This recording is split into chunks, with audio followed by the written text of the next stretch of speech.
Welcome to a fantastic edition of Rebellion's educational series. I'm here with a brilliant Professor Alex Edmans from London Business School. Alex's work I've been following now for years, and I recommend to all of our viewers that they consider following Alex on LinkedIn. His recent book, Grow the Pie, is awesome. A must-have for anyone, a great Christmas present or holiday present, whatever your desire is. Professor, thank you so much for coming on today. You're welcome, Alexander. It's great to be here. Thank you for the invitation. Pleasure. So what was the genesis for writing Grow the Pie? It's to highlight the importance of purpose and serving society for companies. So what is the pie to begin with? Well, the pie is the value that a company creates. And you often think that that pie can be given either to investors in the form of profit or society in the form of wages to workers or taxes to the government. And often CEOs think, well, if my goal is to make profit, then if the pie is fixed, the only way that I can increase my slice of the pie is by reducing everybody else's slice. And so that's why there are some CEOs who unfortunately mistreat their workers, paying them as little as possible, working them as hard as possible. And I want to say, no, there's a different way of doing business, which is to treat workers and customers well. And when you do that, you're not being charitable, you're not giving up part of the pie. Instead, you're growing the pie. Why? Because workers become more motivated and more productive, and therefore not only are you benefiting workers, the company becomes more profitable in the long term as a byproduct. Karma is an important philosophy in Indian culture, and many of the most successful Indian businessmen have felt that increasing their business's positive karma in the world will increase their business's success. And when you look at the two avenues for CEO choice, one is very positive karma and one is very negative karma. So. Yeah, absolutely. But I want to say that while I do believe, yes, it's important to think about karma, I wanted to show that this is shown up in rigorous evidence. So karma, some people believe in and others don't, but I wanted to take a dispassionate, objective look at it as a finance professor and use data to show that companies who treat their stakeholders well don't just need to rely on good karma, they can actually rely on evidence showing that those companies perform better. So, for example, one of my studies finds that over a 28-year period, companies that treat their workers humanely beat their peers by 2.3 to 3.8% per year. So that's 89 to 184% compounded. Wow. And so how do you come about with that data? So what I did is I took the list of the 100 best companies to work for in America. So that's a list of companies that treat their workers well. And then I compare those companies to other companies in the same industry and of similar size. So I want to make sure it's an apples to apples comparison, comparing a company to its near neighbor, but the only difference is that one of them was in the best companies list and the other one of them doesn't treat their workers so positively. And so that is the difference of 2.3 to 3.8% per year in shareholder returns that I'm mentioning. Also, I needed to show that this is causation rather than correlation, because you might think, is it treating your workers well leads you to performing better? Or once you're already performing better, then you start to treat your workers well. And my research finds that it's the former.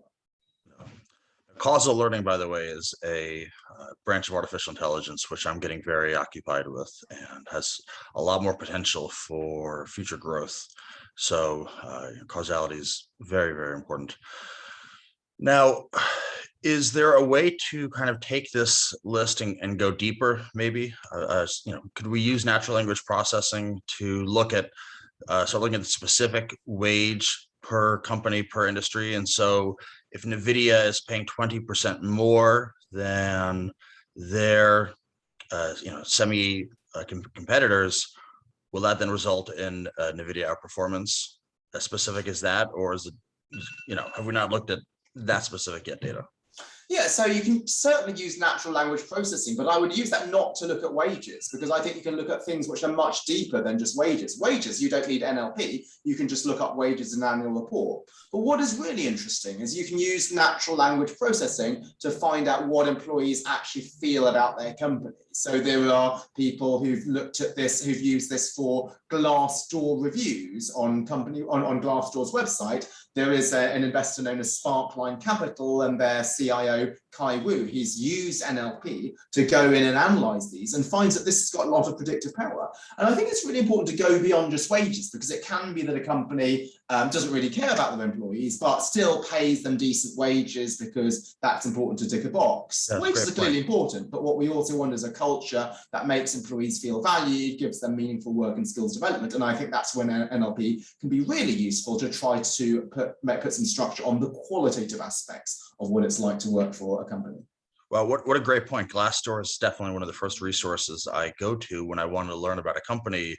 You know, when the employees love something, you want to know why they love it. I mean, they're seeing it from the deep down. And then you look at the Elizabeth Holmes situation with Theranos, and the employees were just so uncomfortable to be there and so unhappy and just longed to find a new place of work. So, I mean, it really goes to show. Absolutely, and I think Theranos were paying people well in terms of wages, but just really mistreating them, and so she had absolutely no trust, and she kept a load of things secret. And those are the things that you can find from NLP on the Glassdoor reviews.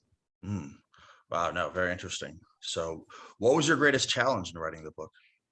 So I think it's not so much writing the book, because I had done research on this for the past 15 years. And so I had already done the research, and it was just basically putting this into one sort of easy. By the way, I should add that Alex was a teacher at Wharton as well, by the way, for many years. And your reviews by your Wharton students, which I was reading actually before our show, was so glowing. One student talks about learning in 6 weeks with you what he didn't learn an entire semester with another teacher.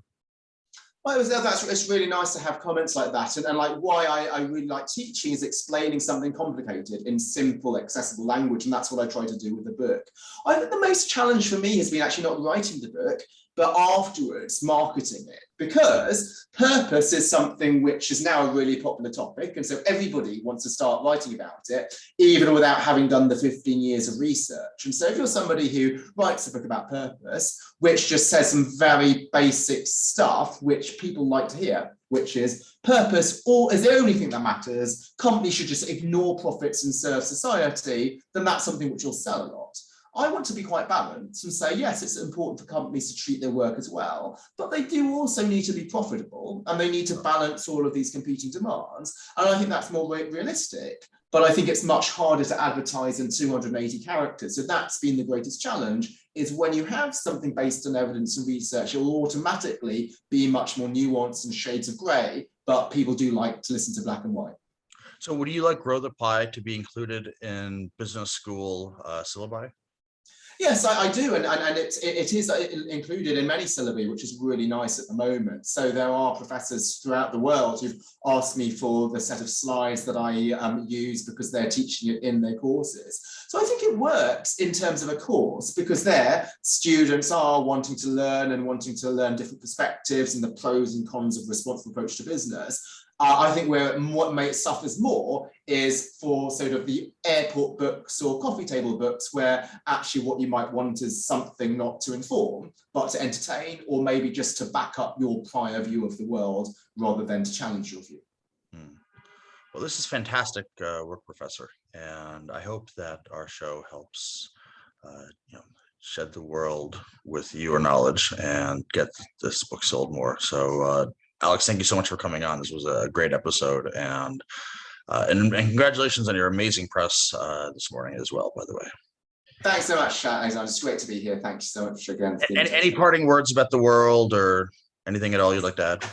Yes, I would say, like, people typically think about purpose and responsibility as being fluffy and tree-huggy, and maybe it's a luxury that serious companies shouldn't think about. I'm speaking as a professor of finance, right? Not of philosophy, not of ethics or anything. I'm an ex-investment banker for Morgan Stanley in sales and trading and M&A. So I know the importance of profit, but what I like to stress is that the case for responsibility is not just a moral and ethical one. Like, morals and ethics are clearly important, but there's also a clear business and financial case. So even if your only goal is to make your company successful and sustainable for the long term, you should still think about its societal impact.